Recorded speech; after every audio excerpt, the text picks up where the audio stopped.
আজি দুপৰীয়া 3:30 মান বজাত গুৱাহাটী অভিমুখে গৈ থকা ডিজি ভৰ্তি ট্ৰাক এখন বজালী জিলাৰ বাংলিপাৰা হাইৱে চকত পথৰ কাষৰ দাঁতি দ খাল এটাত বাগৰি পৰে, যাৰ ফলত আমি মানে সম্ভাৱনা কৰা হৈছে তাত দুজন মানুহ থকা বুলি, কিন্তু এতিয়ালৈকে উদ্ধাৰ অভিযান চলি আছে।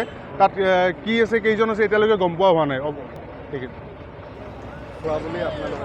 এইটোতো এতিয়ালৈ কোৱা গৈছে নিয়ন্ত্ৰণ সেইটোৱে পৰা বুলি, পিছলৈ উদ্ধাৰ অভিযান এতিয়াও যিহেতু চলি আছে, সম্পূৰ্ণ হওক তাৰপিছত গম পোৱা যাব কিহৰ কাৰণে কি হৈছে। পথৰ বিষয়ে কি জনাব?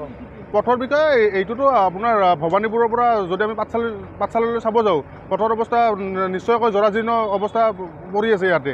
আৰু যিহেতু টোল গেট ইয়াৰ পৰা প্ৰায় 4-5 কিলোমিটাৰ দূৰত হয়, তো এই পথটোৰ কথা অলপ চৰকাৰে চিন্তা কৰি চাব লাগে। নমস্কাৰ, মই কুমাৰ ভৱেশ।